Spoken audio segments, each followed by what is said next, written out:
ایک اور حدیث ہے صحیح بخاری میں نبی کریم صلی اللہ علیہ وسلم کی کہ آپ نے ایک خواب دیکھا، اور انبیاء کے خواب سچے ہوتے ہیں، تو آپ نے خواب میں کچھ چیزیں دیکھی جو بڑی انہونی سی تھی۔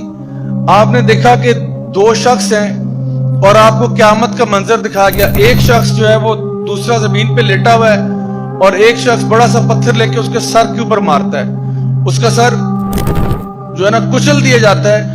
پھر وہ دوبارہ پتھر اٹھاتا ہے، جب تک اٹھاتا ہے اس کا سر واپس آ گیا، پھر اس کا سر پیستا ہے، تو بار بار اس کا سر جو ہے وہ پیسا جا رہا ہے۔ ایک اور دو شخص دیکھے جس میں سے ایک شخص ایسے آگے لیٹا ہوا ہے، دوسرا جو ہے ایک ہک اس کے یہاں پہ ڈالتا ہے اور اس کی پوری چیکس کو پھاڑ دیتا ہے، پھر اس سائڈ پہ ہک ڈالتا ہے، یہاں سے چیکس پھاڑ دیتا ہے، پھر نیچے ہک ڈالتا ہے، نیچے سے منہ کھول دیتا ہے، پھر اوپر سے ڈالتا ہے، اوپر سے منہ چیر دیتا ہے، اور جب یہ کرتا ہے تو پھر اس کا منہ واپس آتا ہے، پھر وہ پروسیس ریپیٹ کرتا ہے، ادھر سے منہ پھاڑتا ہے، ادھر سے اوپر نیچے، یہ پروسیس بار بار آپ نے دیکھا۔ بڑے خوفناک مناظر دیکھے آپ نے، صحیح بخاری کی حدیث ہے۔ پھر فرمایا کہ آپ نے دیکھا کہ کچھ لوگ ہیں جو برہنہ حالت میں ایک تندور میں ان کو پکایا جا رہا ہے، مرد اور عورتیں، ایک بڑا سا تندور ہے، اس کے اندر ان کو پھینکا ہوا ہے، اور ان کی چیخوں کی آوازیں بہت دور سے آ رہی ہیں، یعنی وہاں پہ ڈسٹنسز اتنے ہیں لیکن کہاں دور تک ان کی آواز آ رہی ہے۔ پھر آپ نے دیکھا کہ ایک شخص ہے جو کہ پانی میں تیر رہا ہے، یعنی ایک ایکچولی خون کے دریا میں تیر، خون میں تیر رہا ہے، اور جب خون میں تیرتا ہے تو ایک پتھر ہے جو اس کے منہ پہ مارا جاتا ہے، جب وہ جو ہے نا کنارے پہ آتا ہے، تو جب پتھر اس کے منہ پہ پڑتا ہے تو وہ اس کی بلو سے بہت پیچھے چلا جاتا ہے، پھر وہ پتھر کو اپنے منہ میں لیے واپس آتا ہے۔ ایک شخص جو کنارے پہ کھڑا ہے وہ پتھر دوبارہ اس کے منہ سے نکالتا ہے، پھر اس کے منہ پہ مارتا ہے، اور اتنی زور سے لگتا ہے کہ وہ دور چلا جاتا ہے، پھر وہ منہ کو پتھر میں لیے جو ہے نا دوبارہ سے واپس آتا ہے، پھر وہ یہ پروسیس ریپیٹ ہو رہا ہے کہ بار بار وہ اس خون کے دریا میں تیر رہا ہے، آگے پیچھے بار بار مار بھی کھا رہا ہے اور بار بار پتھر واپس بھی لے کے آتا ہے۔ پھر آپ صلی اللہ علیہ وسلم نے دیکھا کہ ایک بہت ہی بھیانک شکل کا ایک شخص جو ہے وہ ایک آگ کے ارد گرد دوڑ رہا ہے، ایک بیس نما چیز ہے، بڑے خوفناک سا شخص ہے۔ پھر آپ نے دیکھا کہ ایک باغ ہے، اس باغ میں ایک اونچا سا درخت ہے اور اس کے ساتھ ایک اونچا سا انسان ہے، بڑا خوبصورت سا، خوش شکل سا، اس کے ارد گرد بہت سارے بچے کھیل رہے ہیں اور وہ ان کے ساتھ بہت انجوائے کر رہے ہیں۔ اس کے بعد آپ نے دیکھا کہ آپ نے ایک چھوٹا سا ہل کراس کیا، ہل کراس کر کے آگے گئے تو آپ نے دیکھا کہ ایک لیک ہے، اور اس لیک کے ساتھ کچھ لوگ ہیں جو آدھے خوبصورت ہیں اور آدھے بہت بدصورت ہیں۔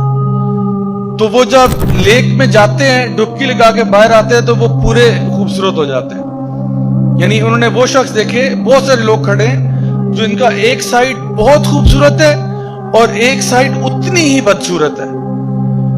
وہ اس دریا میں، اس لیک میں جا کے ڈپ کر کے آتے ہیں، باہر آتے ہیں تو بالکل صاف ستھرے ہو کے اچھے لگ رہے ہیں۔ تو آپ نے فرشتوں سے پوچھا، آپ خواب میں دیکھ رہے ہو فرشتے آپ کو ٹور کرا رہے ہیں، آپ نے جب فرشتوں سے پوچھا کہ یہ سب کیا معاملہ ہے تو ان کو بتایا گیا کہ وہ جو دو شخص ہیں یہ وہ ہیں کہ جو قرآن کو پڑھتے تھے لیکن اس کو یاد نہیں کرتے تھے، اس کو اگنور کر دیتے تھے، اس کو نیگلیکٹ کرتے تھے، یعنی قرآن کو ان کو پتا تھا لیکن نہ تو اس کو یعنی صحیح طریقے سے پڑھتے تھے، سمجھتے تھے، نہ اس پر عمل کرتے تھے، اور قرآن سے منہ پھیر چکے تھے، حالانکہ گھروں میں ان کے قرآن پڑھے ہوئے تھے۔ تو یہ وہ ہیں جن کے سر پیسے جا رہے ہیں، کیونکہ اب آپ کو قرآن کا فائدہ ہی نہیں ہوا نا، آپ نے تو اوپر سے پڑھ لیا لیکن عمل ہی نہیں کیا، سمجھنے کی توفیق ہی نہیں ہوئی آپ کو۔ پھر وہ جو دو شخص تھے جو آئرن کی ہک سے جن کا منہ چیرا جا رہا تھا، یہ وہ شخص تھا جو اپنے گھر سے نکلتا ہے اور جھوٹ بولتا ہے، اور اس کا جھوٹ جو ہے وہ ہر طرف پھیل جاتا ہے۔ اور صحابہ کے دور میں یہ سمجھنا شاید تھوڑا سا مشکل ہوتا ہوگا، لیکن آج تو بہت آسان ہے، سوشل میڈیا کا دور ہے، آپ ایک بات کرتے ہیں پوری دنیا میں پہنچ جاتی ہے۔ تو کہا یہ جو جھوٹ بولنے والا ہے اس کا منہ چیرا جا رہا ہے۔ اس کے بعد وہ جو اون میں تھے، یہ وہ تھے جو زانی اور زانیہ ہیں، جو امت کے اڈلٹرز ہیں اور زنا کرنے والے، یہ وہ لوگ ہیں جو سارے کے سارے تندور میں پھینکے جا رہے ہیں اور ان کے پورے جسم کو سزا دی جا رہی ہے۔ وہ جو خون کے دریا میں تیر رہا تھا یہ سود لینے والا تھا، جو سود میں ڈیل کرتا تھا، سودی کاروبار کرتا تھا، سودی بزنس کرتا تھا، یہ خون کے دریا میں تیر رہا ہے اور اس کو پتھر پڑ رہے ہیں اس کے منہ کے اوپر۔ وہ جو ایک خوفناک سا شخص تھا. یہ کون تھا؟ یہ مالک تھا، جہنم کا داروغہ تھا. یہ یاد رکھیں، یہ جو جہنم کے فرشتے ہیں نا، یہ عام طور پہ فرشتے کے بارے میں جب آپ کو کہا جاتا ہے کہ وہ تو بڑا فرشتہ ہے، تو آپ کے ذہن میں بڑا خوبصورت سا اینجل آتا ہے، بڑے بڑے پیارے سے پر رہے ہیں اور خوبصورت سا چہرہ ہے. لیکن کچھ فرشتے انتہائی خوفناک ہیں، انتہائی خوفناک ہے. اور یہ جو جنت جو ہے نا جہنم کے داروغے ہیں، جو 19 گیٹ کیپر جو بھیل ہیں، یہ انتہائی خوفناک فرشتے ہیں. اور یہ جو مالک ہے، جو سب سے بڑا گیٹ کیپر ہے، یہ بھی انتہائی خوفناک ہے. تو اب جہنم میں بڑے پیارے پیارے فرشتے نہیں دیں گے آپ کو. جہنم میں جو گارڈز ہیں، وہ گارڈ بھی بڑے دہشت والے ہیں. تو یہ جہنم کے داروغے کو آپ صلی اللہ علیہ وسلم نے اپنے خواب میں دیکھا.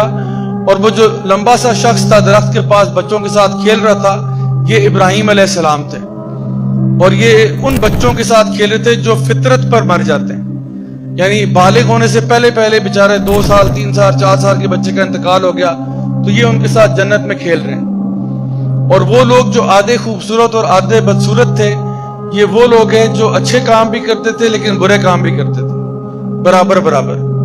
یعنی یہ نہیں کہ ایک ہوتا ہے نا انسان نیکی کی طرف جاتا ہے، یہ وہ لوگ تھے جو 50-50 چل رہے تھے کہ بھئی ہم اچھے بھی کرتے ہیں، یہ جی آج رات ناچ گانا بھی ہوگا اور عشاء کی نماز بھی ہوگی، دونوں چیزیں ساتھ ساتھ چل رہی. بھئی ہم تو دین اور دنیا کو لے کے چل رہے ہیں. یعنی انہوں نے دنیا جو ہے نا، وہ اللہ کی نافرمانی کو دنیا کہہ رہے ہوتے کہ دین بھی ہے لیکن دنیا بھی تو ہے نا، اللہ کی نافرمانیاں بھی تو ساتھ ساتھ ہی چلتی. حالانکہ اللہ تعالیٰ فرماتے ہیں یا ایھا الذین آمنوا ادخلوا فی السلم کافہ، اے ایمان والو پورے کے پورے اسلام میں داخل ہو جاؤ. ولا تتبعوا خطوات الشیطان، اور شیطان کے نقشے قدم پر نہ چلنا. My dear brothers and sisters, یہ میں کوئی فیری ٹیل فکشن کی بات نہیں کر رہا ہوں، یہ ریئلٹی ہے. یہ وہ غیب کی باتیں ہیں جو نبی کریم صلی اللہ علیہ وسلم بتا کر گئے کہ باز آ جاؤ، اللہ کے بندو باز آ جاؤ، گناہوں سے توبہ کر لو، اللہ تعالیٰ کی رحمتوں کے دروازے کھلے ہوئے ہیں. اس کے باوجود تم توبہ نہیں کرو گے تو حالت آگے دیکھ لو کیا ہونے والی ہے. بڑے سے بڑا آپ نے گناہ کیا ہو، بڑے سے بڑا گناہ کیا ہو، اللہ تعالیٰ آج آپ کے پاس موقع ہے، معافی ہو سکتی ہے. اللہ تعالیٰ فرماتے ہیں تو زمین و آسمان کو بھی گناہوں سے بھر دے، میں سے بڑی مغفرت تجھے دے سکتا ہوں. تو سارے سمندروں کو گناہوں سے بھر دے، میں اس سے بڑی مغفرت دے سکتا ہوں. آج موقع ہے، جب مر جائیں گے اس کے بعد توبہ کریں گے تب فائدہ نہیں ہوگا. یہ آفر محدود مدت کے لیے ہے. یہ جو آفر ابھی آپ کو ملی ہوئی ہے نا، یہ محدود مدت کے لیے. تو اس لیے عقل مند انسان وہی ہے جو اس کا فائدہ اٹھا لے.